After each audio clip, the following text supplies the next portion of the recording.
Assalamualaikum warahmatullahi wabarakatuh. Salam sehat tanpa batas. Ngobrolin tentang edukasi kesehatan alami lagi. Ini juga menjawab pertanyaan teman-teman yang masuk melalui email dan WA admin ya.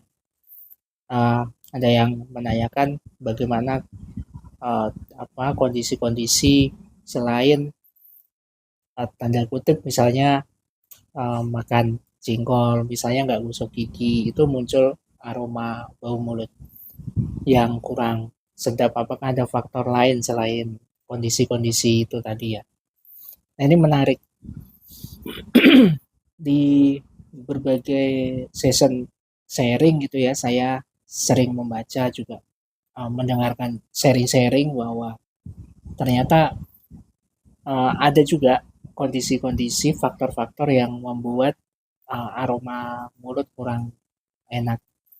Nah, salah satunya adalah gangguan pada lambung, kemudian juga ada gangguan pada pencernaan yang di uh, apa picu gitu ya, yang dipicu oleh makanan-makanan yang cenderung berlemak tinggi, kemudian berminyak, dimasak berulang, dan juga makanan-makanan olahan yang lain sehingga pencernaan kita itu sulit untuk memprosesnya atau butuh waktu lebih lama. Dan ketika di prosesnya lebih lama didukung lagi dengan tidur di malam hari itu kita nggak konsisten, lebih lebih sering begadang gitu ya, maka dampaknya adalah muncul bau mulut yang kurang sedap itu.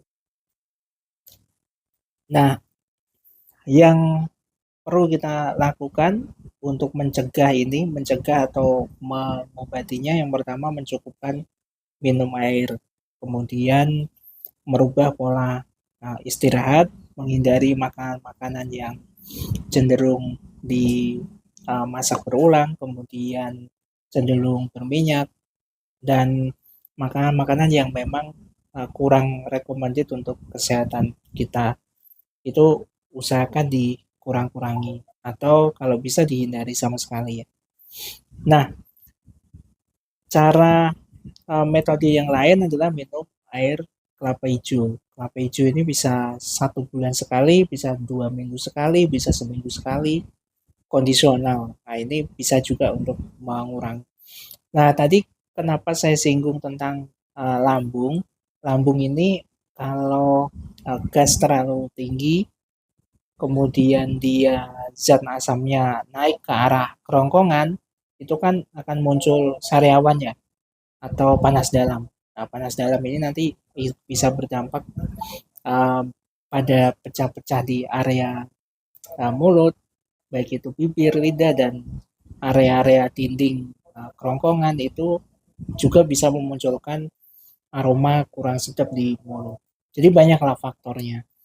Dan yang paling perlu kita antisipasi ya tadi, usahakan di malam hari itu bisa tidur dengan konsisten, kemudian kita juga otomatis itu mendukung tubuh kita memproses makanan-makanan yang sudah dikonsumsi, kemudian dijadikan energi, prosesnya itu lebih maksimal.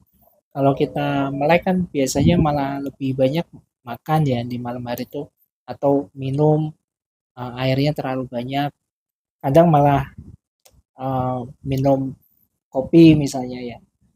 Ya kalau sesekali mungkin masih bisa ditoleransi oleh tubuh kita, tapi kalau sering seminggu bisa 4 kali, 5 kali, bahkan malah 7 hari berturut-turut, nah ini yang perlu kita waspadai untuk kondisi-kondisi seperti ini.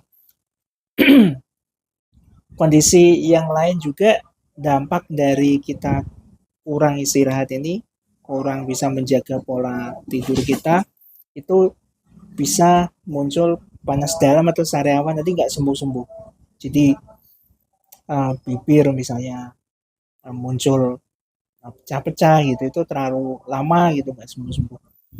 Nah, untuk kondisi-kondisi utamanya cuaca yang cukup ekstrim ya, kalau saya bilang ini cuaca di satu sisi ini panas, misalnya pagi hari, nanti siang turun hujan, kan ini nggak tentu ya.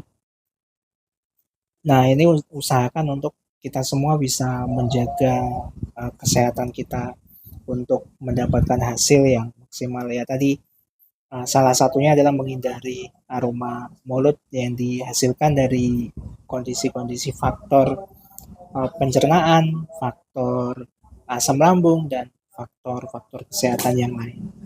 Terima kasih yang sudah bertanya, yang sudah menyimak, dan apa yang saya sharingkan ini mudah-mudahan bisa melengkapi dari pengetahuan kita semua. Dan terakhir dari saya, salam sehat tanpa batas. Assalamualaikum warahmatullahi wabarakatuh.